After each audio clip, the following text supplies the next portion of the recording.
Good morning students. अपन लोग BSc third year botany के बारे में पढ़ रहे थे। उसके थर्ड पेपर के बारे में अपन ने अभी तक डिस्कस किया था प्रीवियस लेक्चर्स में। तो जो भी अपना प्रीवियस क्लास था उससे अपन लोग आगे आज के क्लास में उसी को कंटिन्यू करेंगे। तो अपन पहले पेपर का नाम नोट कर लेते हैं। अपना जो पेपर पढ़ रहे थे अपन, उसका टाइटल है अपना एंजियोस्पर्म टैक्सोनॉमी एंड एम्ब्रियोलॉजी।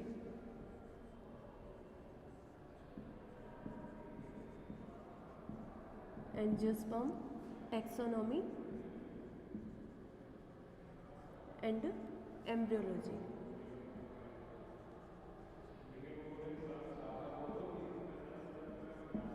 इस पेपर के बारे में अपन ने अभी तक बात किया था। और जब अपना प्रीवियस लेक्चर था उसमें अपन ने एंगुलर और प्रेंटल क्लासिफिकेशन सिस्टम और Bentham and Hooker classification system जो देखा था, उसके अपन ने जैसे एंगुलर प्रेंटल क्लासिफिकेशन अपन लोगों ने पढ़ लिया था, ठीक है।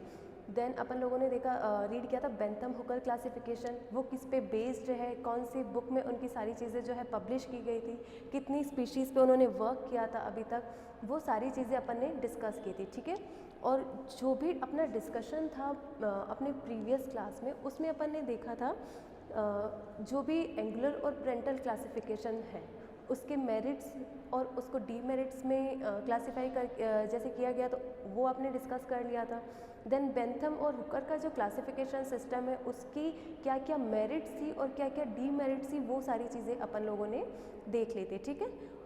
तो मैंने कल ये चीज़ आप लोगों को बताई थी कि जो भी अपना एंगुलर और प्रेंटल क्लासिफिकेशन सिस्टम है और जो बेंथम और हुकर का क्लासिफिकेशन सिस्टम है, ठीक है, तो इससे लगभग 3 टाइप के क्वेश्चन आपसे पूछे जा सकते हैं। जो फर्स्ट टाइप का क्वेश्चन एग्ज़ाम में, जैसे अगर आप लोग 5 ईयर पेपर उठा के देखोगे, ठीक है, तो उसमें आप लोगों को ये 3 टाइप के क्वेश्चन नो डाउट डेफिनेटली आपको देखने को मिलेंगे। जो फर्स्ट क्वेश्चन होगा वो आप लोगों को दिखेगा कि बेंथम और हुकर जो क्लासिफिकेशन सिस्टम है, आपको बेंथम हुकर क्लासिफिकेशन के बारे में जो भी उसका क्लासिफिकेशन है उसको बताना है और उसके मेरिट्स और डीमेरिट्स के बारे में, ठीक है। तो जो फर्स्ट बनता है यहाँ पे वो है अपना Bentham and Hooker classification,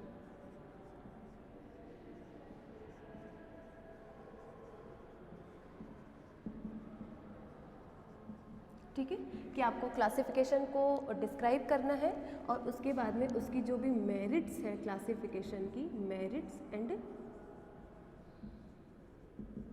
demerits, आपको उनको डिस्क्राइब करना है, ठीक है। तो जो फर्स्ट क्वेश्चन बनता है वो तो अपना ये हो गया। जो सेकंड क्वेश्चन बनता है वो है अपना कि जो एंगुलर और प्रेंटल क्लासिफिकेशन सिस्टम था उसके मेरिट्स और डीमेरिट्स, ठीक है। जैसे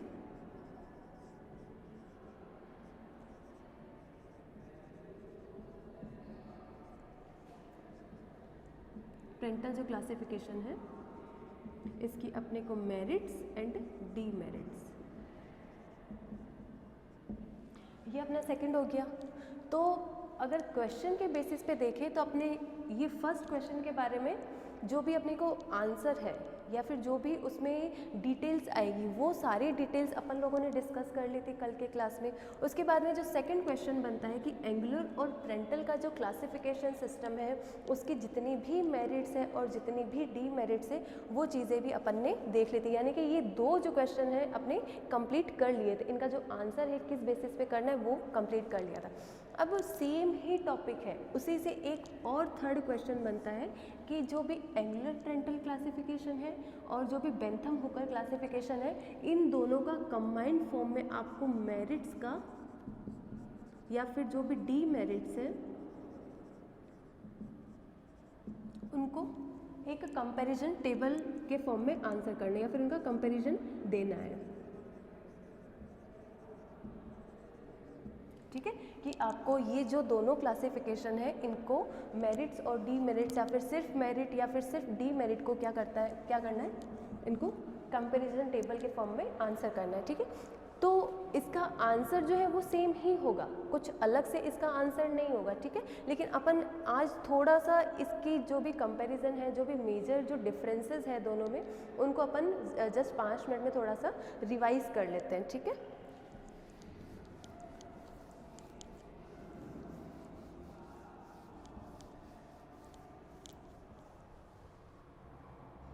कि जो बेंथम और हुकर का आपने यानी कि क्लासिफिकेशन देखा था, उसका जो फर्स्ट, जैसे फर्स्ट पढ़ते बेंथम हुकर, इधर लिख लेंगे अपन बेंथम हुकर और उधर angular and Prantl.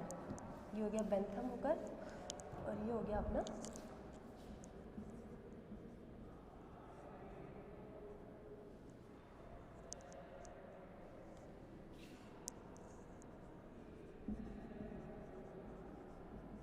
Angular and Prantl, ठीक है। और ये बेंथम एंड हुकर। इसकी जो भी मेरिट्स थी और वो क्लासिफिकेशन की जो भी मेरिट्स थी उनको एक बार यहाँ पे अपन लोग कंपाइल करके देख लेते हैं, ठीक है। तो जो इनमें जो फर्स्ट चीज़ थी कि ये किस पे बेस्ड थे, जो भी क्लासिफिकेशन सिस्टम है ये किस पे बेस्ड था। तो बेंथम और हुकर के क्लासिफिकेशन को अपन ने क्या पढ़ा था, क्या बोलते हैं अपन उसको, ये होगा अपना नेचुरल क्लासिफिकेशन। ये हो गया अपना नेचुरल क्लासिफिकेशन। यही बोला था प्रीवियस क्लास में भी, मतलब इसके बारे में जब पढ़ा था तो इनडायरेक्ट वे में लिखना क्या है इसमें, सिर्फ बेंथम हुकर के बारे में, इसमें एंगुलर प्रेंटल का जो भी क्लासिफिकेशन सिस्टम है उसके बारे में। और यहाँ पे ये क्या है, ये फाइलोजेनेटिक सिस्टम पे बेस्ड था।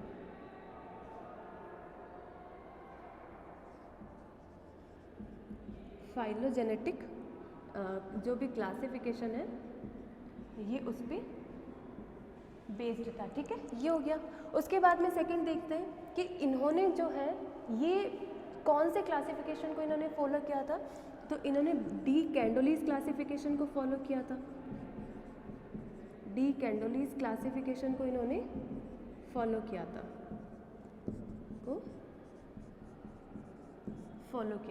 ठीक है। जबकि इन्होंने क्या किया था, आइक्लर्स क्लासिफिकेशन को फॉलो किया था।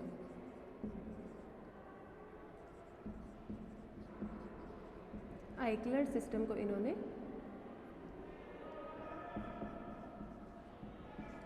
फॉलो किया था, ठीक है। उसके बाद में इन्होंने 220 स्पीशीज़ पे अपना स्टडी करके क्लासिफिकेशन दिया था, जबकि इन्होंने 280 स्पीशीज़ पे अपना स्टडी करके क्लासिफिकेशन को दिया था, ठीक है। इसके बाद में देखते हैं कि इन्होंने जो है जेनेरा प्लांटेरम में अपना क्लासिफिकेशन पब्लिश किया।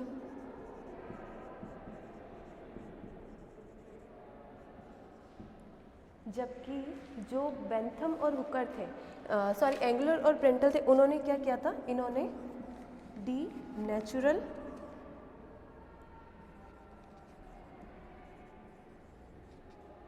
प्लेंजन फेमिलिन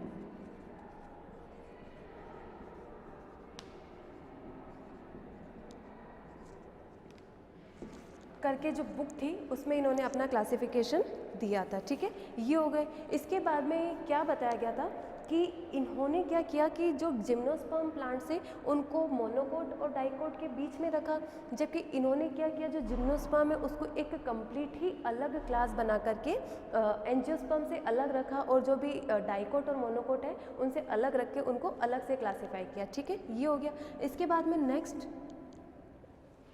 इन्होंने अपने क्लासिफिकेशन में जो भी डीमेरिट था कि जिम्नोस्पर्म को बीच में रखा उसको इन्होंने रिजॉल्व किया, ये हो गया एक। इसके बाद में कि इन्होंने क्या किया कि जो भी मोनोकोट ये क्या बोलते हैं पॉलीपेटली जो भी डाइकोट प्लांट थे उसको पॉलीपेटली, गेमोपेटली और मोनोक्लेमाइडी में क्लासिफाई किया, जबकि इन्होंने क्या किया, इसको जो है जो मोनोक्लेमाइडी क्लास था उसको कम्प्लीटली रिमूव कर दिया था, क्योंकि वो क्या था, एक आर्टिफिशियल ग्रुप था। जैसे मोनोक्लेमाइडी,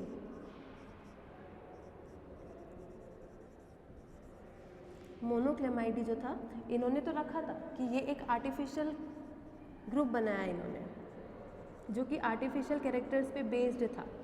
रियल में वैसा कुछ होता है या नहीं होता है वो नहीं पता, लेकिन उन्होंने एक आर्टिफिशियल ग्रुप बनाया था। इन्होंने क्या किया, इस चीज़ को मोनोक्लेमाइडी को रिमूव कर दिया और जितने भी जो डाइकोट प्लांट थे उन डाइकोट प्लांट को या फिर डाइकोटिलिडेंस को क्या किया, इन्होंने दो क्लासेस में क्लासीफाई किया, वो था आर्किक्लेमाइडी और मेटाक्लेमाइडी।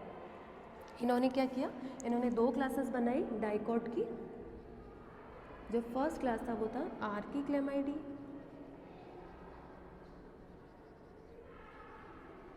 और जो सेकंड क्लास था वो था मेटाक्लेमाइडी।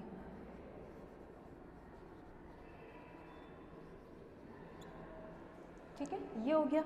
इसके बाद में नेक्स्ट देखा कि इन्होंने क्लासिफिकेशन सिस्टम में क्या बोलते हैं, कुछ मतलब जो प्लांट एक दूसरे से सिमिलरिटी रखते हैं, मोनोक्लेमाइडी की वजह से वो एक दूसरे से काफ़ी दूर हो गए थे, लेकिन उन्होंने क्या किया, इस ग्रुप को ही रिमूव कर दिया, जिससे कि क्या हुआ, वापस से जो प्लांट एक दूसरे के साथ में सिमिलरिटी शो करते हैं, जो एक दूसरे के साथ सिमिलर कैरेक्टर्स को शेयर करते हैं, उन प्लांट्स को वापस से सिमिलर क्लासेस में रखा, और जो क्लासिफिकेशन के डीमेरिट थे, जो बेंथम और हुकर क्लासिफिकेशन में दिखने को मिल रही थी, उनको इन्होंने रिजॉल्व किया। ठीक है, इसके बाद में आता है कि अभी तक जितने भी जो प्रैक्टिकल वर्क्स होते हैं, उन प्रैक्टिकल वर्क्स के लिए बेसिकली बेंथम और हुकर का जो क्लासिफिकेशन सिस्टम है उसे फॉलो किया जाता है। ठीक है, कि जितने भी जो प्रैक्टिकल वर्क होता है उसके लिए बेंथम हुकर क्लासिफिकेशन को फॉलो करते हैं टिल डे।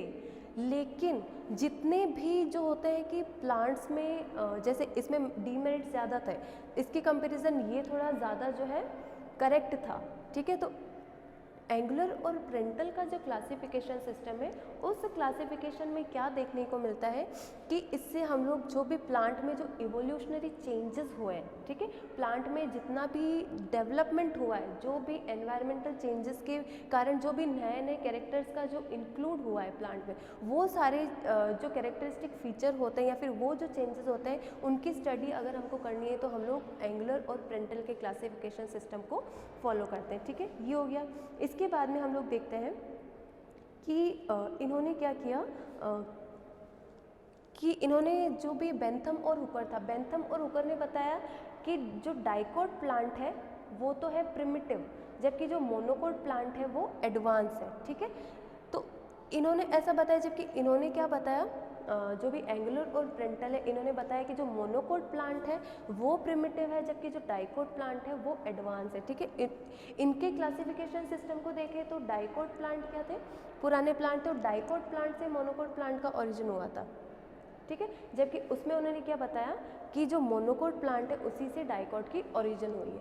तो इस तरीके से आप लोगों को जो है ये कंपैरिजन टेबल बनाना है, और कंपैरिजन टेबल के फॉर्म में ही इफ़ क्वेश्चन पूछा जाता है आपको एग्ज़ाम में, या फिर जब भी आपको जैसे खुद आप अपने नोट्स प्रिपेयर करते हो तो आपको इस तरीके से इनको प्रिपेयर करना है। ठीक है, ये चीज़ हो गई। अब जो अपना आज का न्यू टॉपिक चलेगा वो होगा कि जितने भी जो एंजियोस्पर्म होते हैं उनके प्रिमिटिव कैरेक्टर्स कौन कौन से होते हैं और उनके एडवांस कैरेक्टर्स कौन कौन से होते हैं।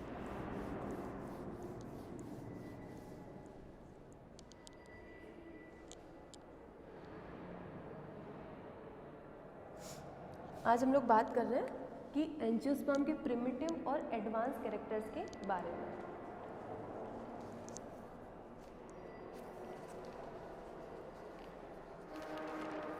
तो फर्स्ट हम लोग बात करेंगे प्रिमिटिव कैरेक्टर्स ऑफ एंजियोस्पर्म।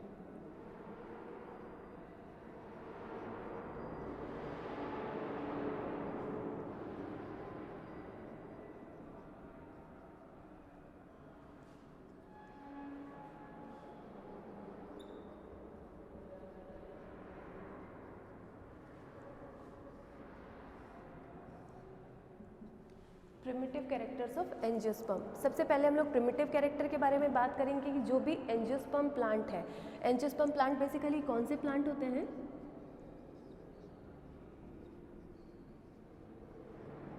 इनको हम लोग सीड प्लांट भी बोलते हैं। ठीक है, इनको हम लोग फ्लावरिंग प्लांट भी बोलते हैं।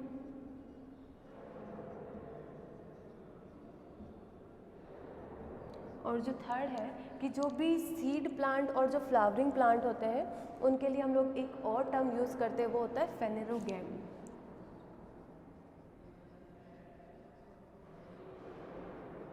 ठीक है, कि जितने भी जो सीड बेयरिंग और जो फ्लावर बेयरिंग प्लांट होते हैं उन्हीं को हम लोग फेनेरोगैम बोलते हैं। यानी कि एंजियोस्पर्म भी क्या है, एक सीड बेयरिंग और फ्लावरिंग प्लांट है, यानी कि ये फेनेरोगैम का एक पार्ट है। ये हो गया इसके बारे में। इसके जितने भी प्रिमिटिव कैरेक्टर्स हैं उसके बारे में पहले हम लोग डिस्कस करेंगे। जो भी 8 से 10 या फिर जो भी ज़्यादा कैरेक्टर्स है वो आ जाएंगे। उसके बाद में नेक्स्ट अपन लोग बात करेंगे जो भी एंजियोस्पर्म प्लांट्स है उसमें एडवांस कैरेक्टर्स कौन कौन से हैं, एवोल्यूशन के बाद या फिर टाइम के साथ साथ कैरेक्टर्स में किस तरीके से जो नए कैरेक्टर्स बने या फिर कैरेक्टर्स जो पुराने कैरेक्टर थे उनमें ही क्या क्या चेंजेस हुए उसकी स्टडी अपन लोग देखेंगे, ठीक है। तो पहले पढ़ लेते हैं प्रिमिटिव कैरेक्टर के बारे में कि जितने भी एंजियोस्पर्म प्लांट्स होते हैं, प्रिमिटिव एंजियोस्पर्म, ठीक है। तो जो प्रिमिटिव एंजियोस्पर्म प्लांट है बेसिकली वो क्या होते हैं, वो वुडी और टेरेस्ट्रियल हैबिटेट को शो करते हैं, ठीक है। यानी कि वे प्लांट, वे एंजियोस्पर्म जो वुडी और टेरेस्ट्रियल हैबिटेट को शो करते हैं वो उनका एक प्रिमिटिव कैरेक्टर है, ठीक है। तो अपना फर्स्ट आ गया कि ये वुडी होते थे एंड टेरेस्ट्रियल हैबिटेट को शो करते थे।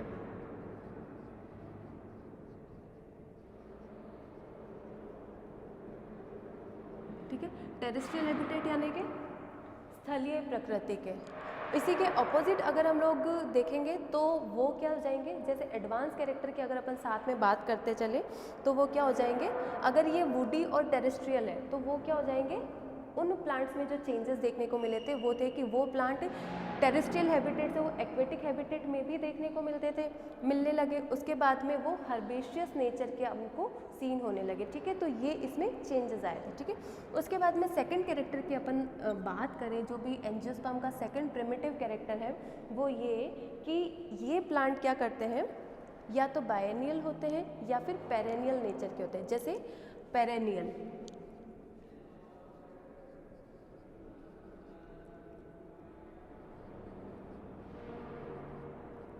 ठीक है। अब ये पेरेनियल क्या होता है, जैसे एनुअल प्लांट होते हैं और ये क्या बोलते हैं बाइएनियल प्लांट होते हैं या फिर पेरेनियल प्लांट होते हैं, यानी कि जिनका लाइफ जो है वो 1 साल या 2 साल से ज़्यादा होता है। यानी कि वे एंजियोस्पर्म प्लांट जो मोर देन 2 ईयर्स जिनका लाइफ साइकिल चलता है उन प्लांट को हम लोग पेरेनियल बोलते हैं। और ये जो इनका फीचर होता है ये एक प्रिमिटिव फीचर है, ठीक है। तो ये जो पेरेनियल नेचर है ये क्या हो गया, एक तरीके से ये इनका एक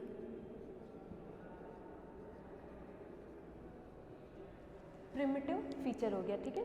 इसके बाद में नेक्स्ट देखते हैं कि जितने भी एंजियोस्पर्म प्रिमिटिव एंजियोस्पर्म थे वो बेसिकली डाइकोट थे। डाइकोट का मतलब जिसमें 2 कोटिलिडन प्रेजेंट है, जिसमें 2 कोटिलिडन प्रेजेंट है। जैसे अगर मैंने एग्जांपल दिया था आपको कि जैसे लेग्यूमिनेसी फैमिली के जो मेंबर्स होते हैं या फिर जितनी भी जैसे जो दालें होती है वो एक्चुअल में क्या होती है, वो उनमें 2 कोटिलिडन प्रेजेंट होते हैं या फिर उनको हम लोग बोलते हैं कि ये डाइकोट है, ठीक है, जिसमें 2 कोटिलिडन प्रेजेंट होते हैं। तो ये इसका एक प्रिमिटिव कैरेक्टर हो गया। नेक्स्ट बात करते हैं कि ये डाइकोट नेचर के होते थे। उसका नेक्स्ट टॉपिक आता है कि इसमें जो लीफ अरेंजमेंट होता है,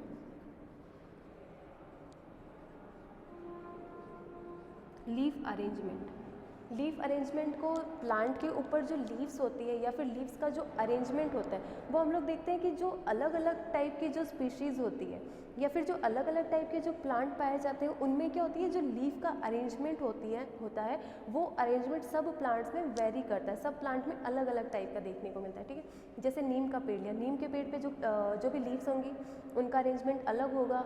अगर हम लोगों ने जैसे आम का पेड़ लिया तो उस पर लीफ का अरेंजमेंट अलग होगा। अगर हम लोगों ने जैसे लेमन ट्री को देखा या फिर जो लेमन का जो प्लांट होता है उस पर देखा तो उस पर नीम्स का जो भी लीव्स होती है उसका अरेंजमेंट अलग होता है। तो ये जो लीफ का अरेंजमेंट होता है जो प्रिमिटिव एंजियोस्पर्म थे उसमें क्या होता है कि जो लीफ अरेंजमेंट था वो सिंपल टाइप का होता था या फिर अल्टरनेट या फिर स्पाइरल, सिंपल टू अल्टरनेट और स्पाइरल। जैसे या तो सिंपल या फिर अल्टरनेट, जो भी लीव्स होती है वो एक दूसरे के अल्टरनेट या फिर स्पाइरली एक दूसरे के साथ अरेंज्ड होती है, ठीक है। ये हो गया। इसके बाद में अगर नेक्स्ट कैरेक्टर की अपन लोग बात करें तो नेक्स्ट कैरेक्टर आता है कि जितने भी एंजियोस्पर्म प्लांट थे और जो एंजियोस्पर्म प्लांट्स के अंदर जो फ्लावर बनते थे वो फ्लावर कैसे होते थे, वो डाइशियस नेचर के होते थे।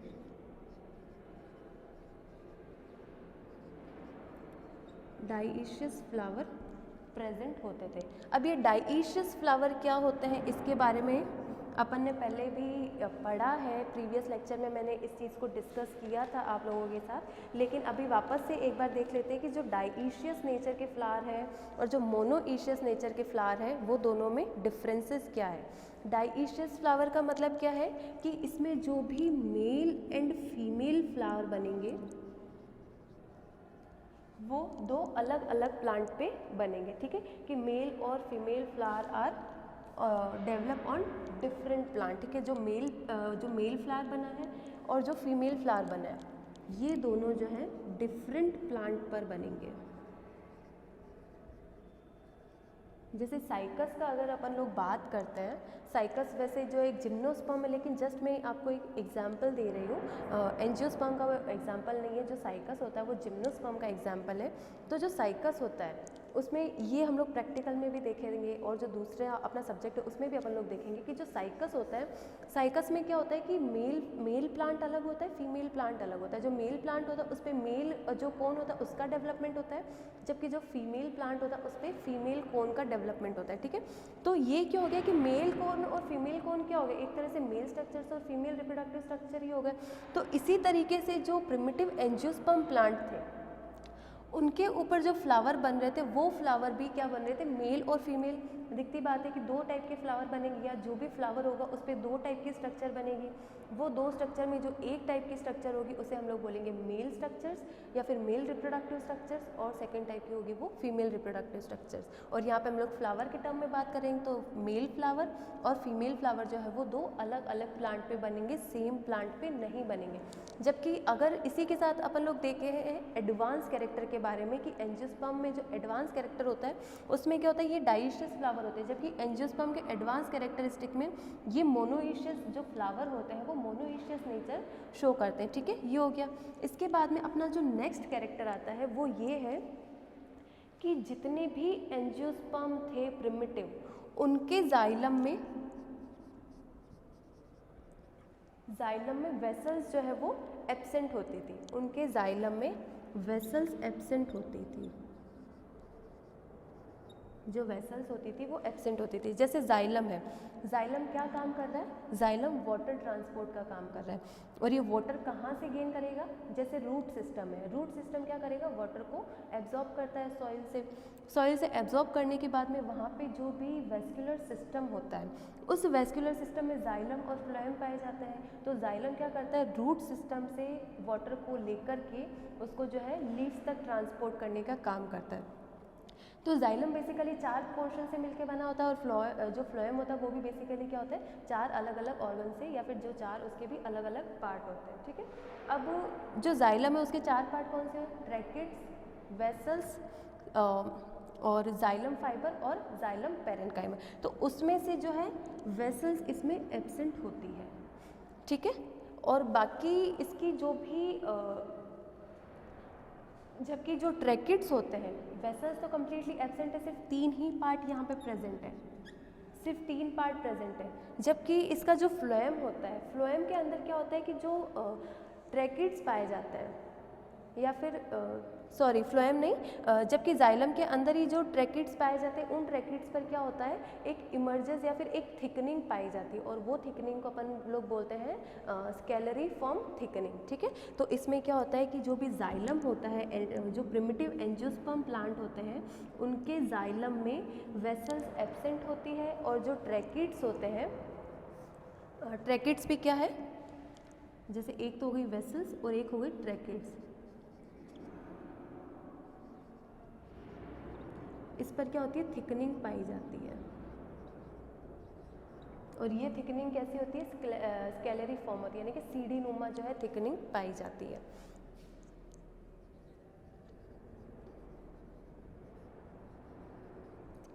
स्केलरी फॉर्म थिकनिंग पाई जाती है, जो स्केलरी फॉर्म या फिर सीढ़ी नुमा होती है, ठीक है। तो ये दोनों वेसल्स एब्सेंट है और ट्रैकिड्स एब्सेंट है और ये दोनों ही जो है जाइलम का ही पार्ट होता है, फ्लोएम का इसमें कोई भी रोल यहाँ पे मतलब डिस्क्राइब नहीं किया गया है, ठीक है। और अपन भी उसके बारे में डिस्कस नहीं करेंगे, ठीक है। तो डाइशियस फ्लावर हो गए, जो भी वेस्कुलर सिस्टम है, उसके अंदर जो जाइलम या फिर जो वाटर ट्रांसपोर्ट के लिए जो एलिमेंट होता है उसके अंदर वेसल्स एब्सेंट होती है, और जो ट्रैकेट्स होती है उस पर स्केलरिफॉर्म थिकनिंग हमको देखने को मिलती है। ये हो गया। इसके बाद में नेक्स्ट हम लोग देखते हैं कि जितने भी जो प्रिमिटिव एंजियोस्पर्म प्लांट थे उन प्लांट्स में जो फ्लावर होते थे,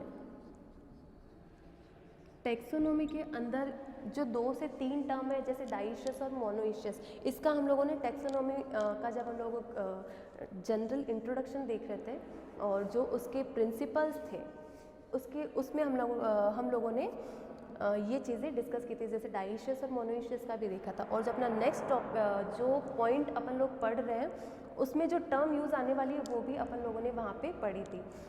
तो नेक्स्ट कैरेक्टर है कि जो प्रिमिटिव एंजियोस्पर्म प्लांट होते हैं उनके अंदर जो फ्लावर पाए जाते थे वो फ्लावर क्या होते थे, वो पॉलीमेरस स्टेज को फॉलो करते थे। जैसे जो फ्लावर होते हैं ये पॉलीमेरस होते थे।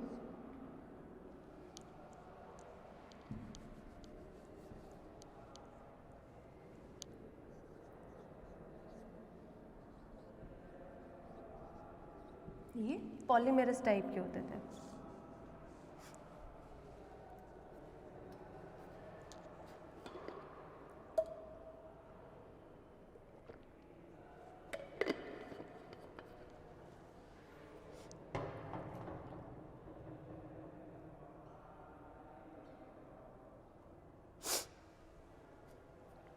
अब ये जो भी पॉलीमेरस टाइप के फ्लावर होते थे, ये पॉलीमेरस क्या होता है कि इसमें जितने भी जो सेपल, पेटल या फिर जो भी कैलिक्स और कोरोला होता है, ठीक है, यानी कि जो फ्लावर लीफ होती है या फिर जो फ्लावर पार्ट्स होते हैं, जैसे फ्लावर लीफ, जस्ट अपन अज्यूम करते हैं जैसे फ्लावर लीफ, पॉलीमेरस का मीन देख रहे हैं, पॉलीमेरस का मीन और ओलिगोमेरस, एक होता है पॉलीमेरस टाइप के फ्लावर और जो सेकेंड टाइप होता है वो होता है अपना ओलिगोमेरस टाइप के फ्लावर।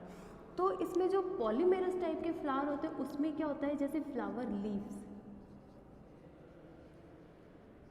फ्लावर लीफ, ठीक है, तो जो फ्लावर लीफ होती है उनका नंबर मोर देन 10 होता है, मोर देन 10, यानी कि 10 से ज़्यादा जितने भी जो पॉलीमेरस फ्लावर होते हैं या फिर जो भी फ्लावर के अंदर जो लीव्स होती है वो मोर देन 10 होती है या फिर 10 से ज़्यादा होती है, यानी कि जिन फ्लावर में जो फ्लावर लीफ है वो 10 से ज़्यादा है या फिर जो भी सेपल पेटल है या फिर कैलिक्स कोरोला है उनका नंबर मोर देन 10 है, वो फ्लावर को हम लोग पॉलीमेरस टाइप के फ्लावर बोलते हैं। और ये फ्लावर क्या होता है, एक प्रिमिटिव कैरेक्टरिस्टिक फीचर है एंजियोस्पर्म प्लांट्स का। इसके बाद में नेक्स्ट कैरेक्टर के बारे में हम लोग चलते हैं कि नेक्स्ट कैरेक्टर कौन सा है।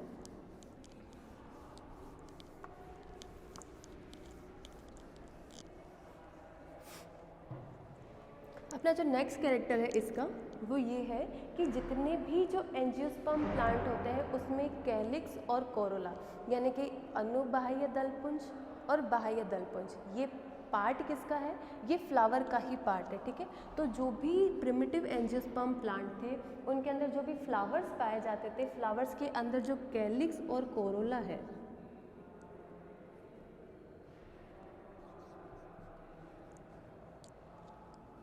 कैलिक्स एंड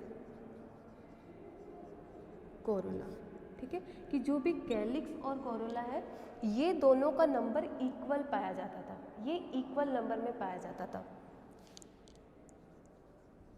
इन दोनों का इक्वल नंबर हम लोगों को देखने को मिलता था। यानी कि अगर कैलिक्स का नंबर 5 है तो कोरोला का जो नंबर है वो भी 5 होगा।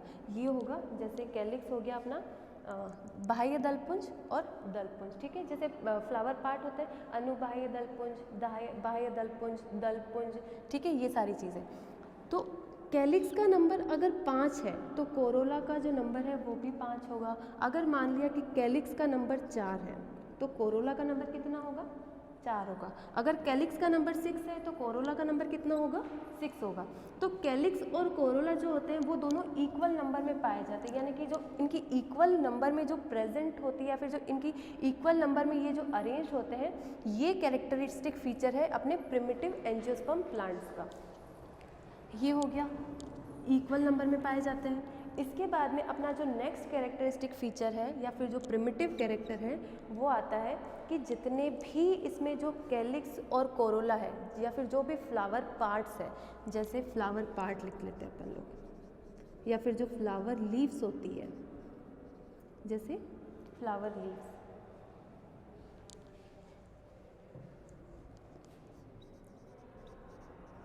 फ्लावर लीव्स, ये फ्लावर लीव्स क्या होती है, जैसे हो गया कैलिक्स, कोरोला।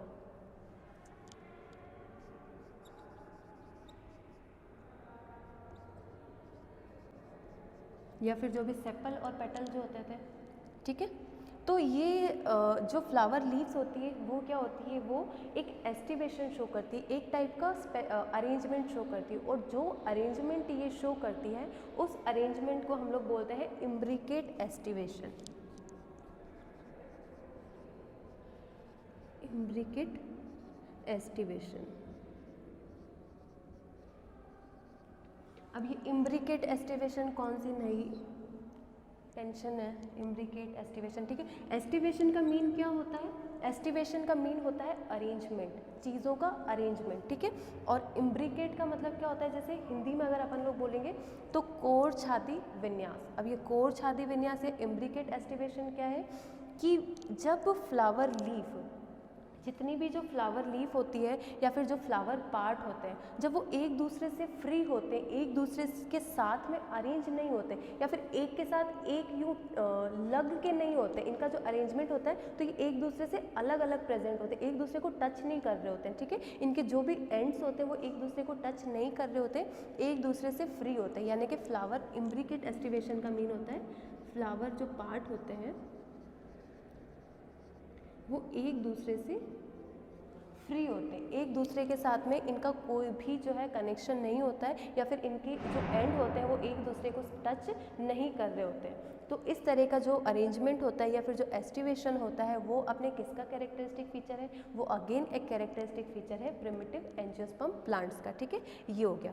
और इसी के ऑपोजिट अगर हम लोग देखें कि जो एडवांस एंजियोस्पर्म होते हैं उनमें क्या होता है, ये जो एस्टिवेशन होता है वो क्या होता है, वेलवेट टाइप का होता है, यानी कि जितनी भी जो सेल्स होती है, सेल्स नहीं, जितने भी जो फ्लावर पार्ट होते हैं या फिर जो फ्लावर लीफ होती है वो क्या करती है, एक दूसरे के मतलब उनके जो एंड्स होते हैं वो दोनों एक दूसरे को यूँ टच कर रहे होते हैं, या फिर जो एंड्स होते हैं वो मिले हुए होते हैं एक दूसरे से।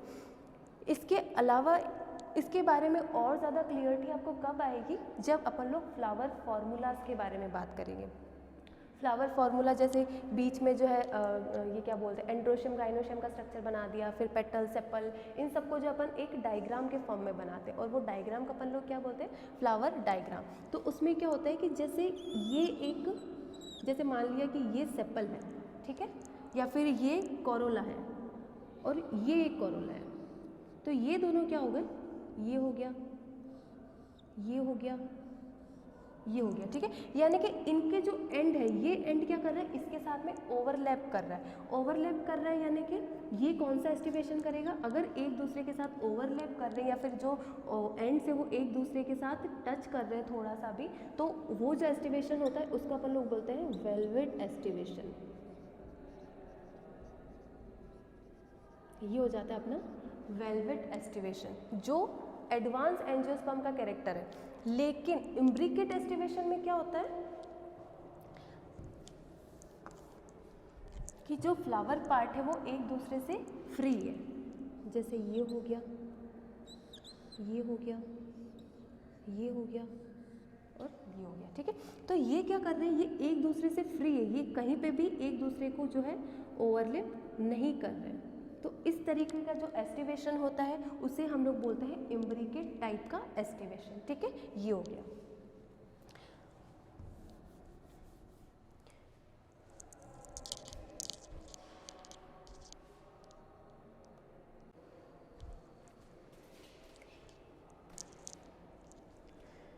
अब अपना जो नेक्स्ट इसका कैरेक्टरिस्टिक फीचर है वो ये कि जो भी प्रिमिटिव एंजियोस्पर्म प्लांट्स होते हैं वो एंजियोस्पर्म का जो फ्लावर होता है वो किस तरह की सिमिट्री शो करता है। सिमिट्री का मतलब किस तरह की सममिति शो करता है, विच मीन्स जैसे ज़ूलॉजी में ये चीज़ें आती है या फिर अपन लोग देखते हैं कि जैसे कोई भी प्लांट बॉडी है या फिर कोई भी एनिमल का या फिर माइक्रो ऑर्गेनिज्म है या फिर कोई भी एनिमल है, ठीक है, कोई छोटा इंसेक्ट है, तो जब उनकी बॉडी को अपन लोग क्या करते हैं, एक प्लेन में डिवाइड करके देखते हैं, ठीक है, कि वो कौन सी सिमेट्री शो करता है, वो रेडियल सिमेट्री शो कर रहा है, वो बाइलेटरल सिमेट्री शो कर रहा है, या फिर वो किसी थर्ड टाइप की अलग तरह की सिमेट्री शो कर रहा है, ठीक है। तो अपना जो नेक्स्ट फीचर है वो ये कि जितने भी जो प्रिमिटिव एंजियोस्पर्म प्लांट थे, वो प्लांट के जो फ्लावर होते थे, उन प्लांट्स के अंदर जो भी फ्लावर्स होते थे, वो फ्लावर क्या करते थे, वो रेडियल सिमेट्री को शो करते थे, या फिर वो जो फ्लावर होते थे वो एक्टिनोमॉर्फिक टाइप के होते थे। ये फ्लावर एक्टिनोमॉर्फिक टाइप के होते थे। एक्टिनोमॉर्फिक का मतलब क्या हो गया अब, कि ये रेडियल सिमेट्री शो करते हैं।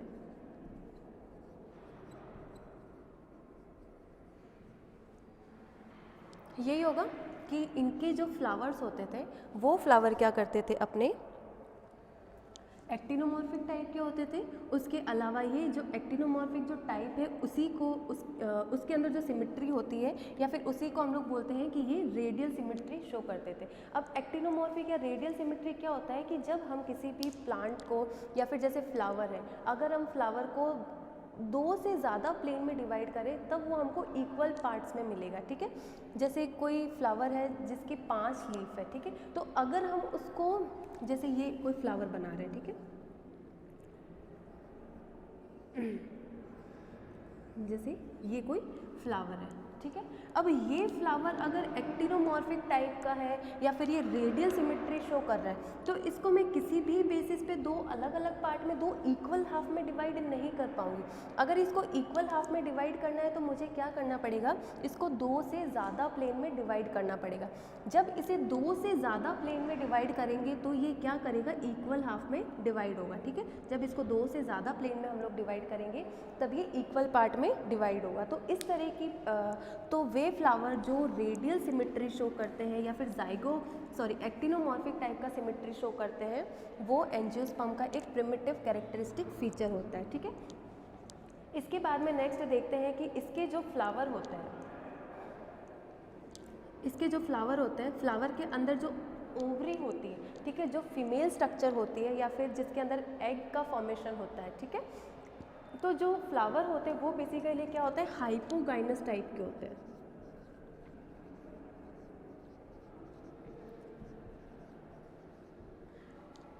एक तो एक्टिनोमॉर्फिक टाइप का सिमेट्री शो कर रहे हैं जिसी को हम लोगों ने रेडियल सिमेट्री बोला है। इसके अलावा ये हाइपोगाइनस टाइप के होते हैं, ठीक है। जबकि जो एडवांस कैरेक्टर होगा उसमें ये क्या होएगा, पेरीगाइनस से एपिगाइनस टाइप के होते हैं। ये हो गया।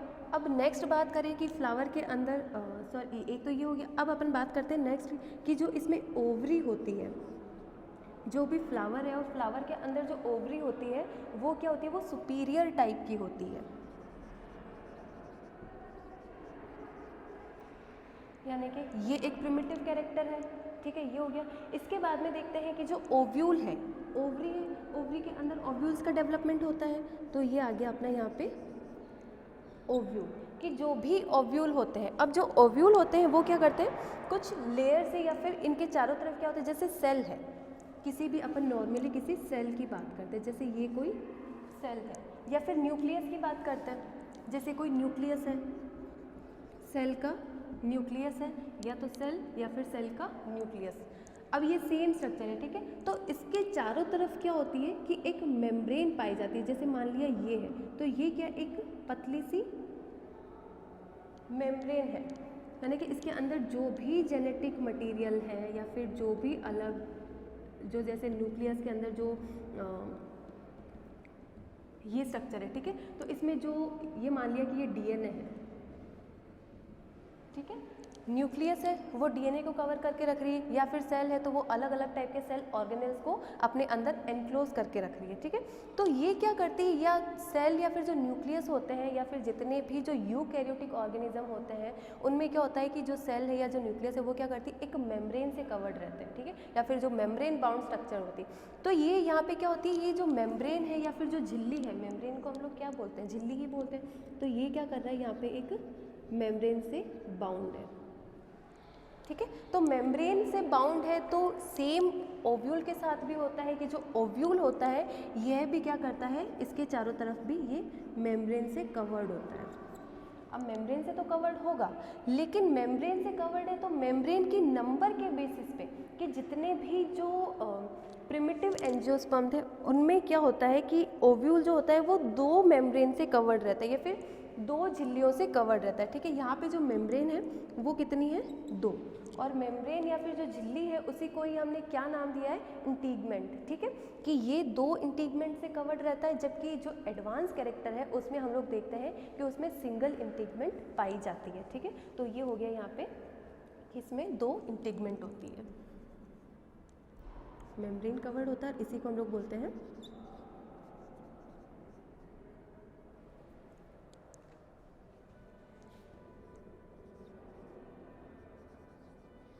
दो इंटीग्रेट, इसी को हम लोग बोल रहे हैं झिल्ली या फिर मेम्ब्रेन। ठीक है, ये हो गया कि जो भी ओवरी होती है वो सुपीरियर टाइप की होती है। अब सुपीरियर, इंफीरियर, ये सारी चीज़ें हम लोग डिटेल में पढ़ेंगे जो भी अपने अपकमिंग लेक्चर्स होंगे उसमें। इसके बाद में जो ओव्यूल होता है, ओव्यूल क्या होता है, मेम्ब्रेन से कवर्ड होता है। मेम्ब्रेन को बोला, यहाँ पे बोला है इंटीगमेंट, यानी कि जो भी ओव्यूल है वो 2 इंटीगमेंट से कवर्ड होता है, जबकि जो एडवांस कैरेक्टर है उसमें ये चीज़ें अलग हो जाएगी। अब नेक्स्ट कैरेक्टर की बात करते हैं।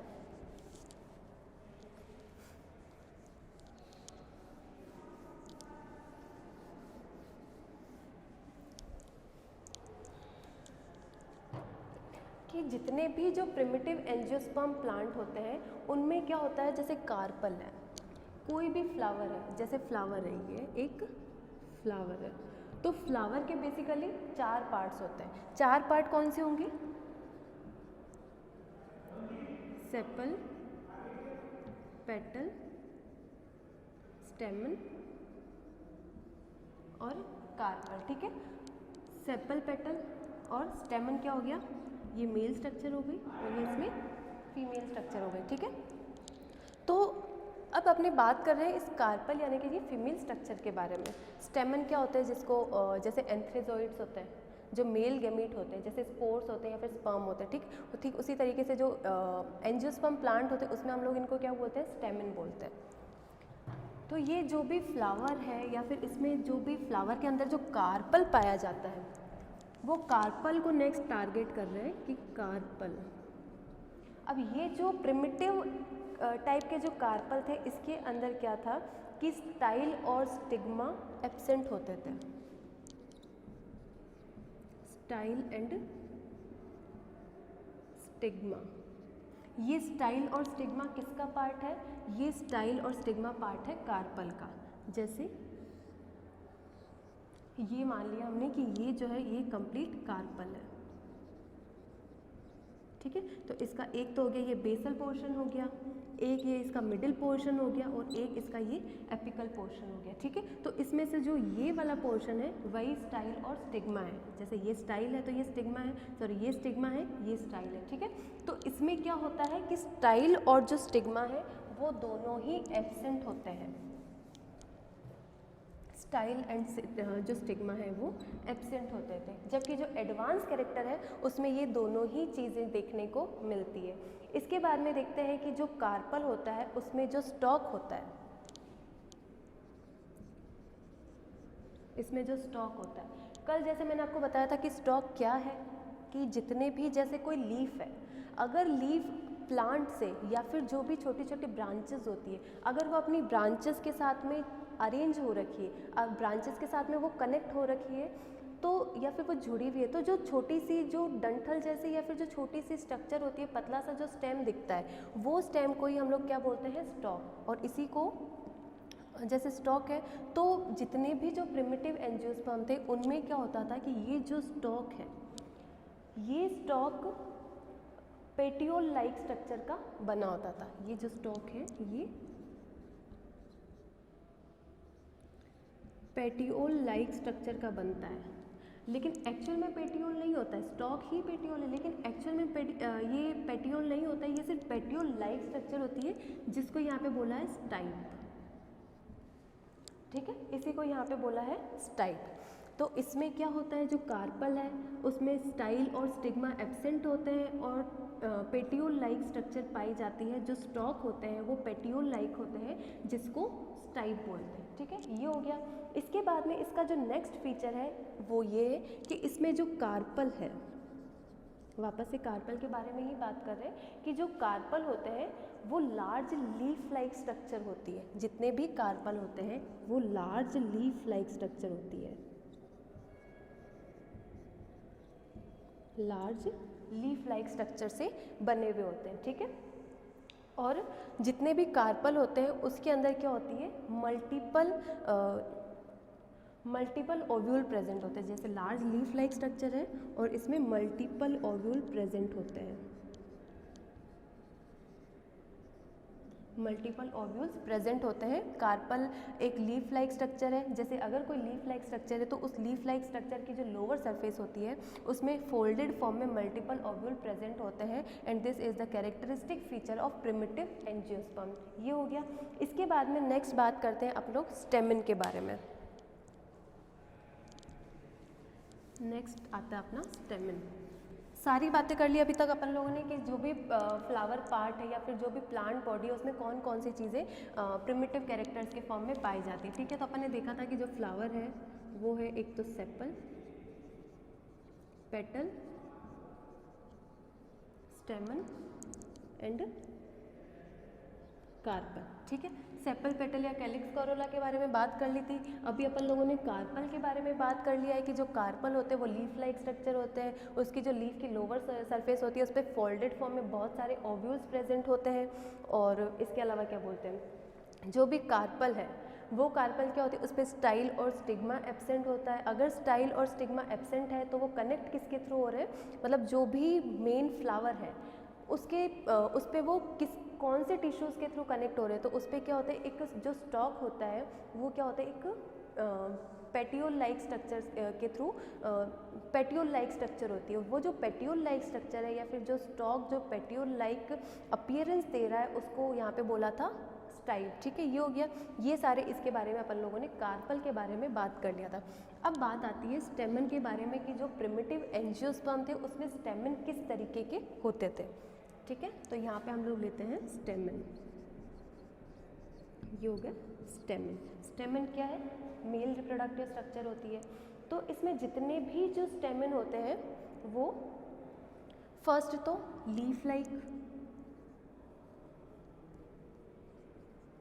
जैसे ये कार्पल भी क्या थे, लार्ज लीफ लाइक स्ट्रक्चर थे। उसी तरीके से जो स्टेमन है वो भी लीफ लाइक स्ट्रक्चर होते हैं। इसके अलावा इसका जो सेकंड फीचर है स्टेमन का कि जो प्रिमिटिव एंजियोस्पर्म प्लांट में जो स्टेमन होते थे उसमें क्या होता था कि जो फिलामेंट होता है, जैसे ये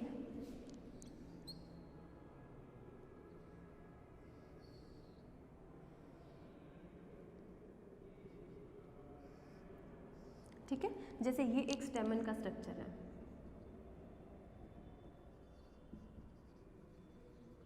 मान लीजिए कि ये स्टेमन का स्ट्रक्चर है। तो इसमें क्या है, ये दो अलग अलग, जैसे दो ये है, तो ये दोनों जो चीज़ें हैं या फिर ये जो दोनों जो लोब है वो क्या कर रहे हैं, ये एक टिश्यू से कनेक्ट हो रहे हैं और ये जो बीच का टिश्यू है इसके थ्रू कनेक्ट हो रहे हैं। इसको हम लोग क्या बोलते हैं, इसे हम लोग बोलते हैं connective tissue,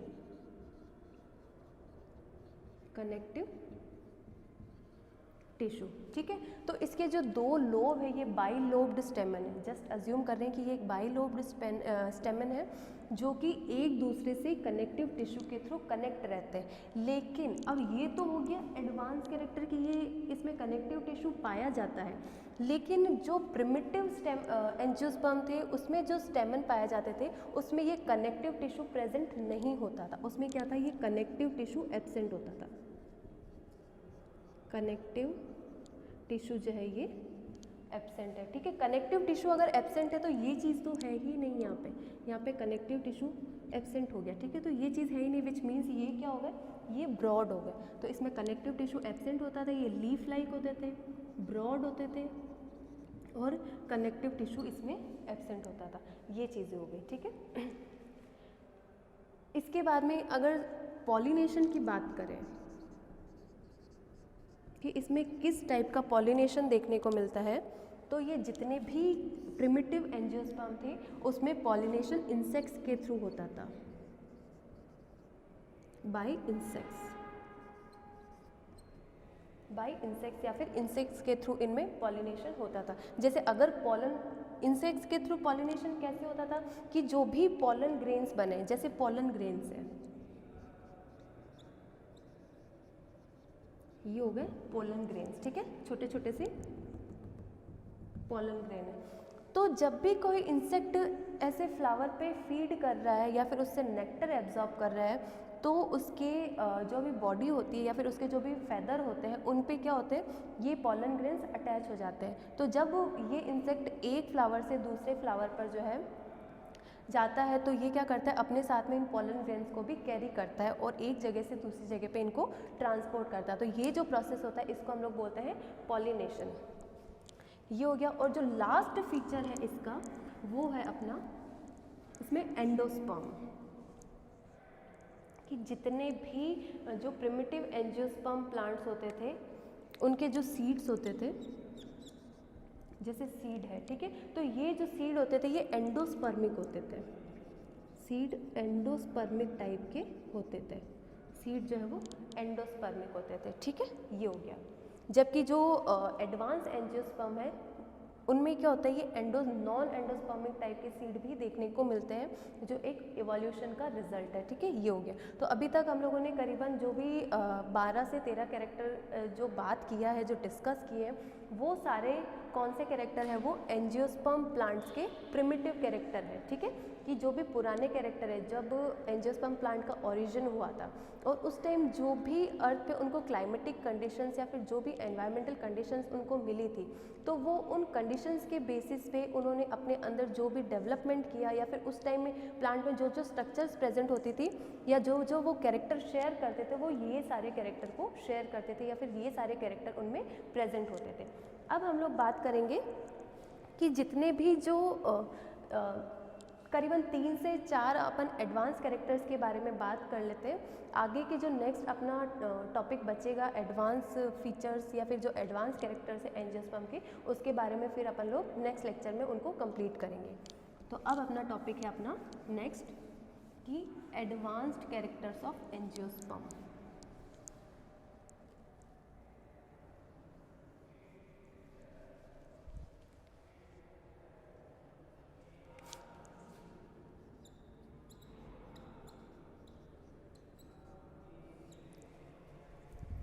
advance characters of angiosperm. तो जो फर्स्ट एडवांस कैरेक्टर है, प्रिमिटिव कैरेक्टर, जो पुराने कैरेक्टर से एडवांस यानी कि जो कैरेक्टर में जो मतलब पुराने ही कैरेक्टर्स में जो या फिर जो भी एंजियोस्पर्म प्लांट के जो रीसेंट मेंबर्स हैं, जो नए मेंबर्स हैं, उनमें कौन कौन से कैरेक्टर्स में जो है इवोल्यूशनरी प्रोसेस के बाद में जो चेंजेस आए हैं वो या फिर जो नए कैरेक्टर उनमें डेवलप हुए हैं, वो हो गए अपने एडवांस कैरेक्टर। तो हम लोगों ने क्या देखा था, फर्स्ट प्रिमिटिव कैरेक्टर कौन सा था अपना, कि जितने भी जो प्रिमिटिव एंजियोस्पर्म होते हैं उनमें क्या होता है कि वो वुडी होते हैं और टेरेस्ट्रियल हैबिटेट में वो रहते हैं, जबकि जो एडवांस एंजियोस्पर्म होते हैं वो हर्बेशियस नेचर के होते हैं। ये हर्बेशियस नेचर के होते हैं, प्लस ये एक्वेटिक हैबिटेट में रहते हैं, एक्वेटिक हैबिटेट, ठीक है, ये हो गया कि ये एक तो ये हर्बेशियस होते हैं और सेकेंड ये एक्वेटिक एनवायरनमेंट में भी देखने को मिलते हैं। अब जो सेकेंड कैरेक्टर आता है वो ये कि जितने भी एंजियोस्पर्म होते हैं, जो एनुअल प्लांट है, पहले जो प्रिमिटिव एंजियोस्पर्म थे वो बाइएनियल से पेरेनियल होते थे, लेकिन जो एडवांस एंजियोस्पर्म है वो एनुअल नेचर भी शो करते हैं।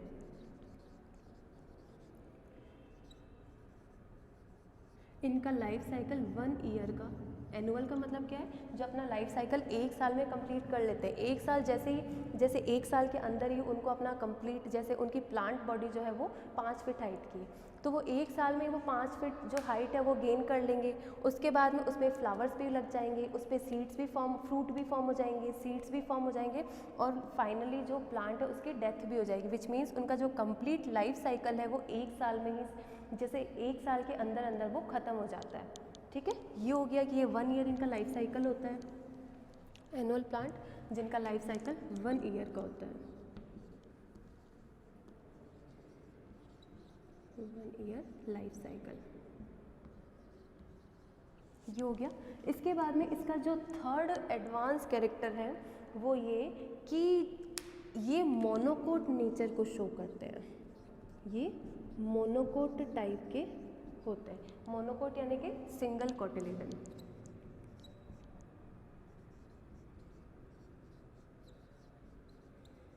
इनमें सिंगल कोटिलेडन प्रेजेंट होता है। ठीक है, ये हो गया। इसके बाद में नेक्स्ट देखते हैं अपन लोग कि जितने भी जो एंजियोस, मोनोकोट का मतलब सिंगल कोटिलेडन, जैसे मेज हो गया, मेज, ठीक है, जैसे कॉर्न, मेज किसको बोलते हैं, कॉर्न को ही बोलते हैं, तो वो क्या होते हैं, वो सिंगल कोटिलेडन या फिर मोनोकोट का एग्जाम्पल। इसके अलावा वीट ले लेते हैं,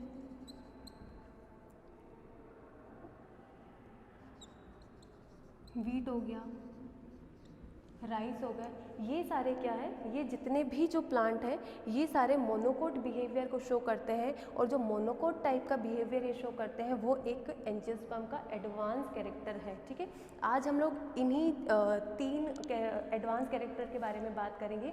कल का जो अपना क्लास स्टार्ट करेंगे वो आप लोग एडवांस और यहीं से ही आगे स्टार्ट करेंगे। ठीक है, थैंक यू।